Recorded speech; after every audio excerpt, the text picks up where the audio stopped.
GYEON Wetcoat. This is the ultimate spray and rinse hydrophobicity booster. Now we tweak the formula for even more durability. Let's give it a coat. When you're using this product, it's really important that your car has been washed and has been rinsed. This product is not for use on dry panels. Really important, spray one panel at a time and rinse immediately. Don't let it dry on the surface.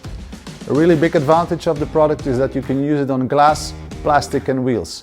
It will add great gloss and makes the wheels easy to clean and easy to dry. GYEON Wetcoat can be used on coated and non-coated cars. Therefore, it's a great product to use as a coating maintenance. One tip I can give you to avoid problems is start by spreading it on the roof. Make sure you rinse your roof really well and rinse the whole car after the roof once again. Then start with all the other panels. Good luck.